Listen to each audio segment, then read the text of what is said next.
Hello, I'm Andrew, and this is my Series 3 of the weekly podcasts 50 Ways to Succeed at Work. These podcasts build confidence and know-how. Consequently, they can help you achieve happiness at work. By the way, that's also the title of my book, available at Amazon and from the book's website, My Happiness at Work. Now for today's episode in Series 3. This is episode 33 in Series 3, 50 Ways to Succeed at Work. Today's episode is called The Sloppiness Trap. Avoid it on your way to success. Almost anyone at work can become a victim of the sloppiness trap. Why not you? Sloppiness arrives from poor attention to detail, not polishing tasks, or failing to organize activities well. You see it happening through people's habits, appearance, and work quality. You know there's a sloppiness trap at work through, 1, missed deadlines. Alicia consistently needs to meet project deadlines. Her weak time management affects her team's performance, and her chances of promotion decreases because she's unreliable. And then there's poor attention to detail. Despite being urged to pay attention to detail, Kai regularly submits items filled with typos and formatting errors. His lack of precision reflects on him and his team. His superiors regard his continued inattention to detail as frustrating. They hesitate to promote him to a higher responsibility role. Then there's disorganized workspace. Leela's desk looks like a bomb's hit it.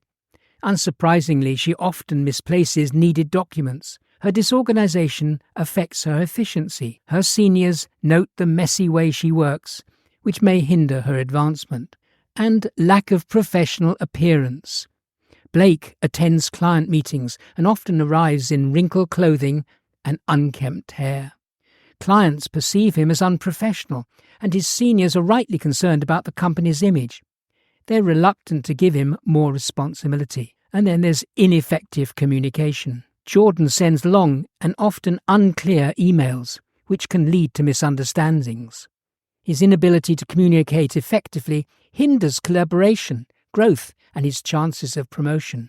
To sum up, the sloppiness trap can seriously affect your professional reputation and career progression. Are you dedicating enough attention to detail and organization to present yourself as a true professional? You can fall into the sloppiness trap without even realizing it. Reflect on your work habits, and if you need more clarification, more information, consider asking trusted colleagues for their perspectives on how you're working. Now, what are the gains from avoiding sloppiness? From a personal point of view, there can be some attractive gains from escaping the sloppiness trap.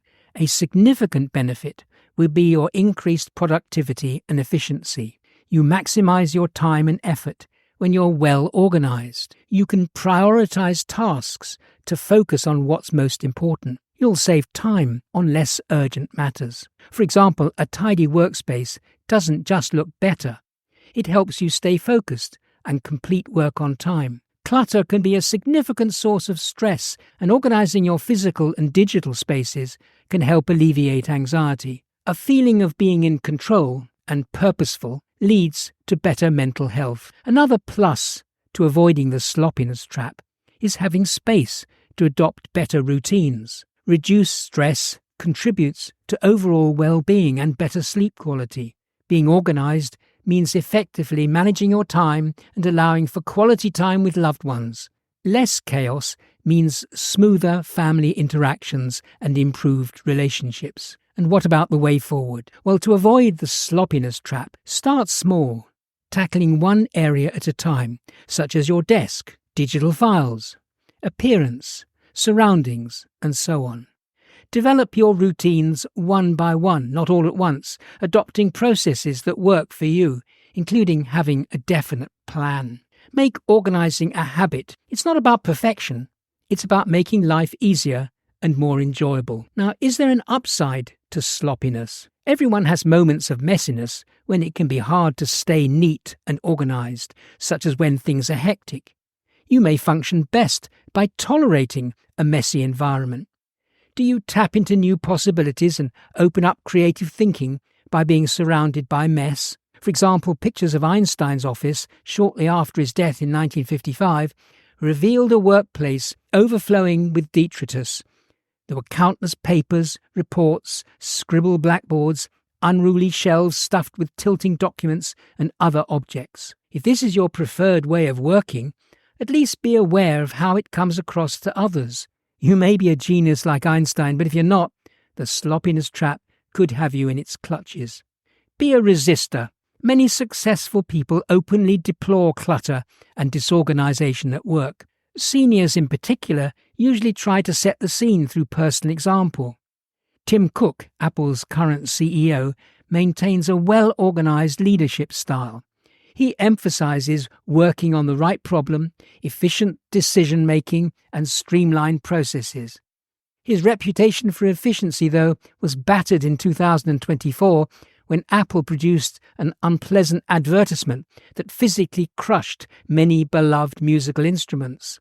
Organizational expert Andrew Mellon says, "Being organized isn't about getting rid of everything you own or trying to become a different person. It's about living the way you want to live, but better." Eleanor Brown, the American novelist, anthropologist, editor, teacher, and international best-selling author, warns, "Clutter is not just physical stuff. It's old ideas, toxic relationships, and bad habits." Sloppiness resistors have high expectations. As US genius, statesman, and inventor Benjamin Franklin urged, "A place for everything? Everything in its place." Retired professional organizer Christine Scarlise also confirms, "Organization isn't about perfection. It's about efficiency, reducing stress and clutter, saving time and money, and improving your overall quality of life." And my final thoughts on all of this?